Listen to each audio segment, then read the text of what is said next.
The office of Mr. Dawson was exactly as I remembered it. Standard chairs, a heavy wooden desk, and some legal papers scattered around. There was nothing special about the space, but it had an importance that couldn't be ignored today. It was the place where the will of our great-aunt would be read. I entered, my shoes clicking against the tile floor. I was the first to arrive, and I took a moment to breathe in deeply, trying to calm my nerves. I hadn't seen Emma in years, and I wasn't sure what to expect. We had grown apart, our lives taking different paths after our parents' tragic accident. While I chose to stay close to home, helping our great-aunt and soaking in the local community, Emma moved to the city. She often said it was to chase bigger dreams. Not long after, I heard the door open again. I didn't need to turn around to know who it was. The perfume was unmistakably Emma's, sharp and assertive. "You're late, Clara," she said with a hint of annoyance. I turned to face her, noting how she hadn't changed much. She still had that assertive walk and a look that often sized people up within seconds. "I'm on time. You're early," I replied, trying to keep my voice neutral. She smirked. "Always trying to play the good girl, aren't you?" Ignoring her comment, I took a seat. The room felt colder with her in it. I looked at the lawyer's desk and then back at Emma, who was busy scrolling on her phone, her long fingers moving swiftly over the screen. "Can we get this over with?" Emma asked, not lifting her eyes from her device. "I have a flight to catch." Mr. Dawson entered just then, wearing his usual black suit.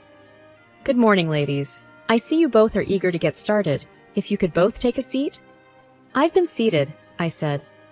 Emma finally looked up from her phone and shot me a quick glance. "Let's just get to it." Mr. Dawson nodded and opened the will. "Very well. I'll read the details, and then we can discuss the division." I tried to focus on his words, but couldn't help but feel the weight of the room, the tension between Emma and me, and the importance of our great-aunt's final wishes. Mr. Dawson cleared his throat, drawing my attention back to the heavy document he held in his hands. "Now, as for the division of the estate..." Emma leaned forward, her eyes gleaming with a mix of curiosity and greed. "Yes, let's hear it. I have meetings lined up this afternoon." I took a deep breath, trying to still the anxiety bubbling up. I didn't care much about the inheritance, but I cared about what it might do to an already fractured relationship. "Your great-aunt," Mr. Dawson began, "has left behind two primary assets. Firstly, a sum of $200,000, and secondly, the family house, along with all its contents." Emma raised an eyebrow. I never took her for someone who saved money. Always thought she was a bit off, especially with all those trips to old bookstores. I felt my face heat up. "Emma, she was our family. You could at least show some respect." Emma just waved me off. "Oh, please, Clara. You and I both know she was eccentric. Everyone in town thought so." Mr. Dawson intervened. "Ladies, can we please focus on the matter at hand? You'll need to decide who takes what." "Obviously, I want the money," Emma declared without hesitation. I paused. Truthfully, I could use the money too, but the thought of selling our family house, filled with so many memories, was heartbreaking. "Maybe I want the money too," I countered, my voice shaking slightly. Emma laughed. "Oh, Clara, what will you do with that kind of money here in the middle of nowhere?" Before I could reply, Mr. Dawson chimed in. "The house is in good condition, especially for its age. It has quite some value." Emma's interest was immediately piqued.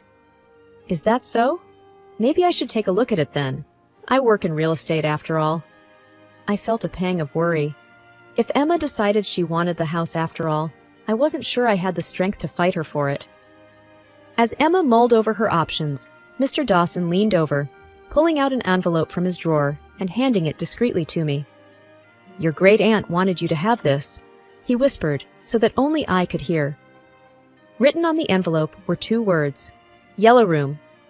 Curious, I tucked the envelope into my bag, deciding to look at it later when I was alone.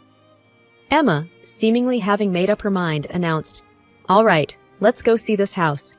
But I'm warning you, Clara, if it's not up to standard, I'm taking the money." I nodded. "All right, let's go." The drive to the old family house felt longer than I remembered. Trees seemed to stretch endlessly on both sides of the road, occasionally giving way to open fields. There was something comforting about this familiar journey, even if the circumstances were anything but. Emma drummed her fingers on the steering wheel impatiently. It's been ages since I came down this road. I had forgotten how much I hated it. Why did you hate it? I asked, genuinely curious. This place was always too quiet, too slow for me. I always felt like a bird trapped in a cage. Remember how I always talked about leaving? I nodded. Yeah, but I never thought you actually would. Emma scoffed. Of course I would. There's a whole world out there. But look at you, still stuck in this town, living the same life day in, day out. I looked out the window. It's home, Emma. It's where we grew up, where our parents and great-aunt lived and loved. She just shook her head, clearly not understanding. We soon reached the driveway leading to the house. The gravel crunched under the tires as we made our way up. It was a large two-story structure, slightly worn from the years, but still standing strong. The garden had overgrown, with weeds taking over the flower beds, but the house still held a certain charm. Emma parked the car and looked at the house skeptically. This is it? Looks like a dump. It's an old house, I defended. It just needs a bit of love. She smirked. Well, you would know all about that, wouldn't you? Ignoring her jab, I headed towards the front door, key in hand. As I turned the lock and pushed the door open, memories flooded back. The scent of fresh cookies baking, the sound of our great-aunt's laughter, the feel of the carpet under my feet as I played with my toys. Emma walked in, surveying the rooms critically. This place is going to need a lot of work if it's going to sell for a decent price. I thought you wanted the money, I asked, trying to hide my relief. She shrugged. I did, but if this place is worth as much as that lawyer thinks, maybe I should reconsider. My heart sank. But you don't even like this place. Why would you want it? Emma rolled her eyes. Clara, wake up. It's not about liking it. It's about what it's worth. But it's our family home, I protested. She sighed, exasperated.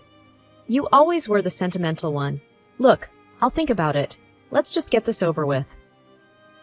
We toured the house, with Emma pointing out all the repairs and upgrades that would be needed.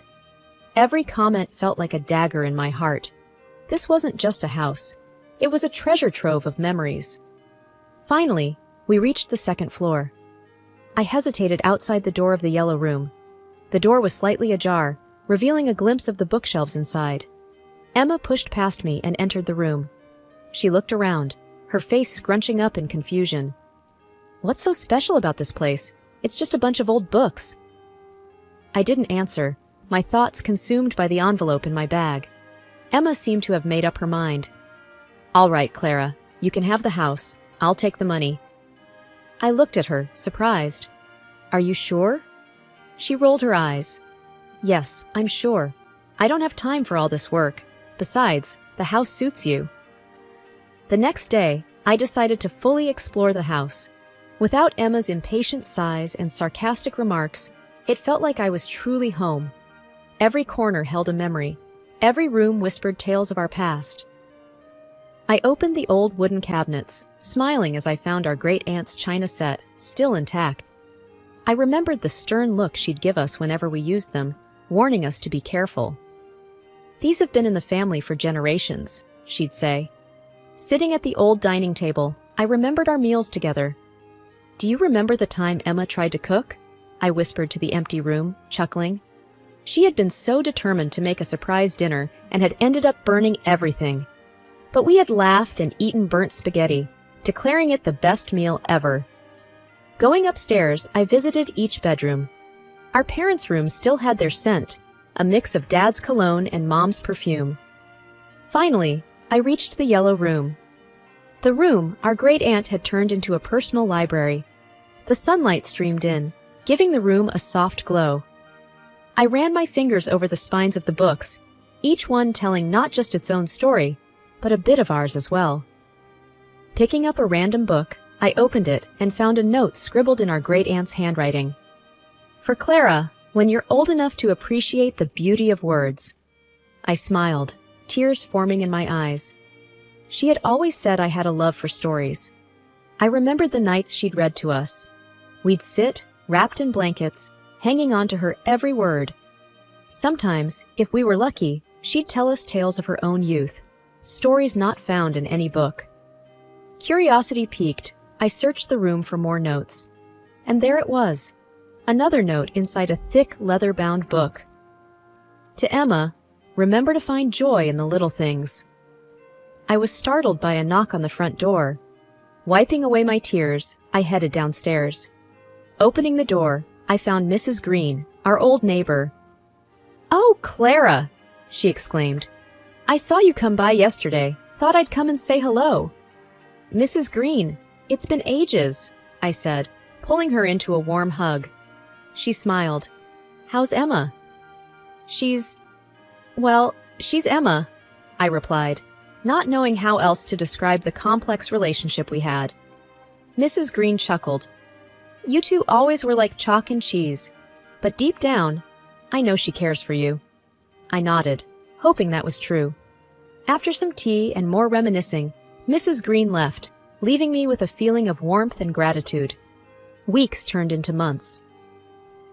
I grew more and more accustomed to the house and the comfort it provided. The yellow room became my refuge. Every evening after work, I'd sit in there, poring over the books. It wasn't just a hobby, it felt like a purpose. My great-aunt's collection was vast, and I believed there had to be more to it than just reading pleasure. One evening, while leafing through an old history book, I stumbled upon a folded paper tucked between its pages. Unfolding it, I found a list of book titles, some of which sounded familiar. Scribbled next to each title were numbers, possibly prices or maybe codes. My heart raced. Could this be a clue? The next day, with the list in hand, I visited a local bookstore to seek some guidance. Mr. Roberts, the owner, was a friend of my great-aunt's. "Mr. Roberts," I began, showing him the list, "do you recognize any of these titles?" He peered at the list, adjusting his glasses. "Well, Clara, some of these books are indeed rare. They'd fetch a good price if in decent condition. Your great-aunt and I used to discuss these. She had quite the collection." I beamed. "So, they're valuable?" "Yes," he replied, "very. Especially if they are first editions or have some sort of historical significance. But remember, their worth isn't just monetary. They hold knowledge, stories, and history."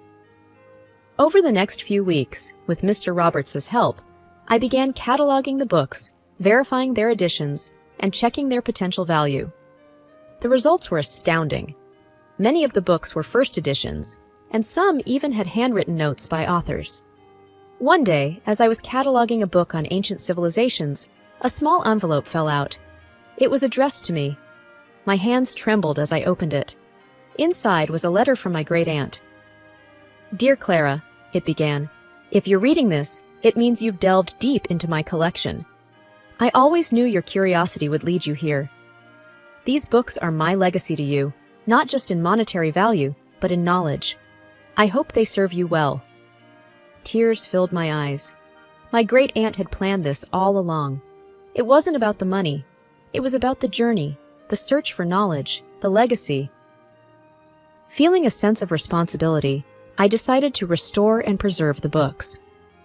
The idea of opening a bookstore began to form in my mind, a place where others could cherish these works as much as my great-aunt did. One evening, as I was engrossed in my plans, my phone buzzed. It was a text from Emma. "Hey, heard you found something valuable in that old house. Don't think this changes anything." I sighed. Emma still saw everything in terms of money. I typed back, "It's not about the money, Em. It's about preserving a legacy." The transformation of the ground floor of my great-aunt's house into legacy books was nothing short of magical. It was more than just a business. It was a reflection of my past and my dreams for the future. As word spread, more and more people began to visit. Schools arranged trips, and local book clubs made it their meeting point.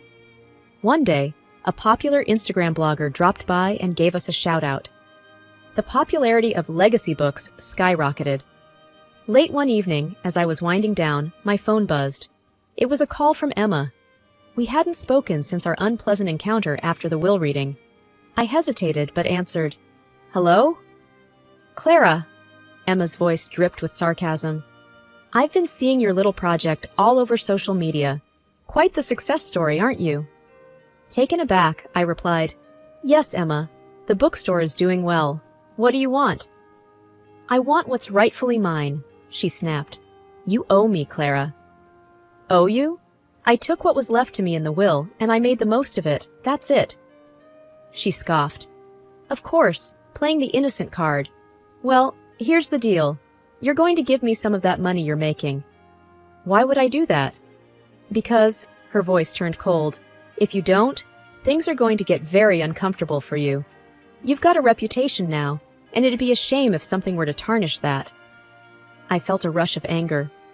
"Are you threatening me?" She laughed, but it was devoid of any warmth. "Consider it a friendly advice. Think about it." The line went dead. I sat there for a long time, processing the conversation. The audacity of Emma's demand was shocking. Threatening me over something I had worked so hard for felt like the ultimate betrayal.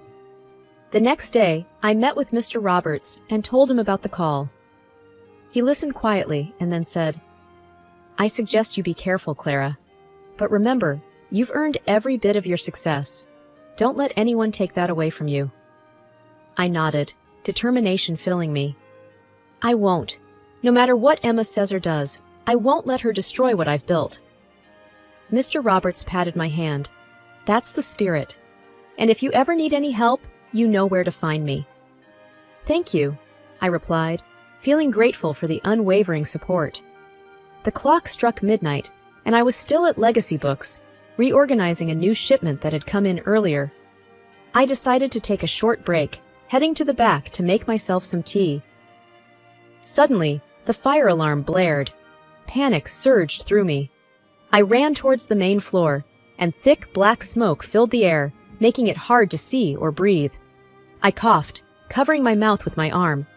I stumbled my way to the front door, forcing it open, and fresh air met my lungs. I looked back, and flames were consuming my beloved bookstore. I called 911, my hands shaking. Minutes felt like hours as I watched the firefighters battle the blaze. A small crowd had gathered, offering me comfort and water. As the fire was brought under control, a sinking feeling took hold. Was this Emma's doing? The next morning, a fire investigator named Mr. Dawson approached me. "Miss Clara," he began, "we suspect this fire was no accident. It seems to have been started intentionally." My heart raced. "Do you have any idea who might be behind this?" He looked at me with sympathetic eyes. "We found traces of accelerant. We'll be looking into it. Do you have anyone in mind who would do this?"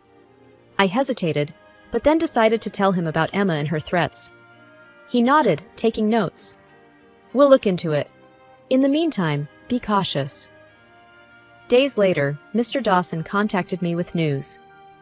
"We went through some security footage from a nearby building," he said. "We saw someone leave the scene moments before the fire started. We have a suspect in custody." "Is it Emma?" I asked. He paused. "It was a man. We believe he was hired. We're trying to find out who paid him." I felt anger rise in me. "I have a pretty good idea." The next evening, I got a call from Emma. "Heard about your little accident," she sneered. "Such a tragedy." "I know it was you," I shot back. She laughed. "Prove it." "I will," I said with determination. "You'll regret ever crossing me." Emma huffed. "You think you're so tough, but remember, I can always find another way to hurt you." "Is that another threat?" I asked. "Just a fact," she replied before hanging up. One day, Mr. Dawson called. "We got a lead," he said. "The man we have in custody started talking. He named Emma as the person who hired him." I smiled, feeling a weight lift off my shoulders. "What happens next?" "We have enough to arrest her," he confirmed. The next time I saw Emma, she was in handcuffs, her defiant look replaced with one of fear. The courtroom was abuzz with low conversations and the shuffle of papers as I made my way inside. Finding a quiet corner, I took my seat, trying to compose the emotions swirling inside me. As Emma was brought in, She seemed a mere shadow of her former self. The arrogance, once so evident in her posture and demeanor, was replaced with a downtrodden, subdued look. Her eyes darted around nervously, avoiding mine when they briefly met. When the evidence was presented, it was clear. Emma had willingly and deliberately committed her crimes, driven by an overwhelming greed. Her actions were indefensible. The judge's final declaration resonated in the room. Emma Turner, you are hereby sentenced to 10 years in prison and are required to pay a fine of $500,000. I felt a strange mix of relief and sorrow. Was this the sister I grew up with? The one who shared secrets, dreams, and childhood memories with me? It was evident now that her desire for money had overshadowed any love or kinship. After the trial, as people began to leave the courtroom, Emma turned to look at me one last time. She was led away, and I remained seated, processing the weight of the events. In the days that followed, I threw myself into my work. Legacy books became my sanctuary. Friends, both old and new, became my pillars of strength. Lucy, in particular, was always there, offering words of encouragement or just sharing a cup of coffee during quiet moments. As weeks turned into months, the store flourished. One evening, while organizing some books, Lucy asked, "What's next for you?" "I want to grow," I replied, looking around the store. "Not just here, but personally. I want to explore, learn, and experience more of what life has to offer." She smiled. "I'm sure you'll do great things, and I'll be here, cheering you on." The past held painful memories, but the future beckoned with promise. I had faced betrayal at its worst, but it had only made me stronger.